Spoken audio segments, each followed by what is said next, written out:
ಜೀವನದಲ್ಲಿ ಕೆಟ್ಟ ಘಟನೆ ನಡೆದಿರುತ್ತೆ. ಹಿಂದೆ ನಡೆದಿರೋ ಕ್ರೈಮ್ನ ಜಾಡು ಹಿಡಿದು ಹೋಗೋ ಕತೆ. Nice cute. ಬೆಂಕಿ ಕತೆ ಹೇಳ್ಬಿಡಿ ಬರ್ತೀನಿ. ಏನು ಕತೆ ಹೇಳೋದು? ನೀವೇನು ಸಿನಿಮಾ ಮಾಡಿದ್ರು ಅಂದ್ರೆ ಕತೆ ಗೊತ್ತಿಲ್ಲ ನಿಮಗೆ? ಹೇಳಿ ಎತ್ತು. ಅದು ಇದು ಮೇಡಮ್ ಕ್ವಶನ್ ಇವಾಗ ಹೇಳಿದ್ರಲ್ಲ ನೀವು. ನಾಯಕ ಸರ್ ಇದೇನು ಸರ್ ಇದು ಸಿನಿಮಾ ಕತೆ ಗೊತ್ತಿಲ್ಲ ಕತೆ ನಾಯಕ ಚಿಕ್ಕೋನಿದ್ದಾಗ ಅವನ ಜೀವನದಲ್ಲಿ ಕೆಟ್ಟ ಘಟನೆ ನಡೆದಿರುತ್ತೆ.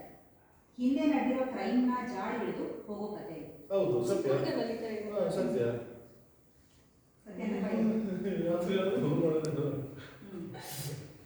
ಆಮೇಲೆ ರಣವೀರ್ ಈ ಸಿನಿಮಾದಲ್ಲಿ ಪೊಲೀಸ್ ವೇಷದಲ್ಲಿರೋ ಗ್ಯಾಂಗ್ಸ್ಟರ್.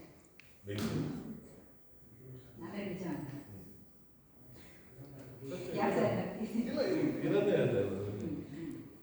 ಒಂದು ಸಾಲ ಉತ್ತರ ಹೇಳ್ಬೇಕು. ಸೊ ಅರ್ಜುನ್ ಹೇಗಿರುವ ಒಂದೇ ಒಂದು ಸಾಲ ಏನ್ ಅನ್ಸುತ್ತೆ? ಅರ್ಜುನ್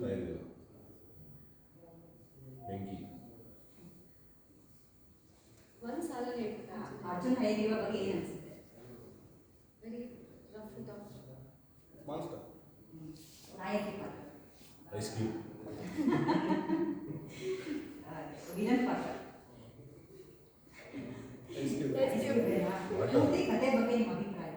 ಏನು ಕತೆ ಪೂರ್ತಿ ಈ ಸಿನಿಮಾದ ಕತೆ ಬಗ್ಗೆ ನಿಮ್ಮ ಅಭಿಪ್ರಾಯ ಒನ್ ಲೈನ್? ಸಕತ್ ಬೆಂಕಿ ಓಕೆ.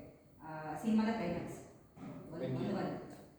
ಒಂದು ಶೂಟಿಂಗ್ ಎಕ್ಸ್ಪೀರಿಯನ್ಸ್ ತುಂಬ ಚೆನ್ನಾಗಿ ಸಿನಿಮಾದಲ್ಲಿ ತುಂಬ ಕಾಡೋ ಪಾತ್ರ.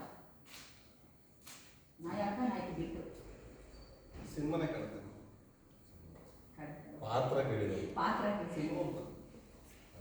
ಪಾತ್ರ ಸಿನಿಮಾದಲ್ಲಿ ತುಂಬ ಕಾಡೋ ಸನ್ನಿವೇಶ. ಸಿನಿಮಾದಲ್ಲಿ ತುಂಬ ಕಾಡೋ ವಿಚಾರಗಳು. ಅದು ನೀವು 27 ತಾರೀಕು ನೀವು ಸಾಕು ನೀವು ಎಲ್ಲರೂ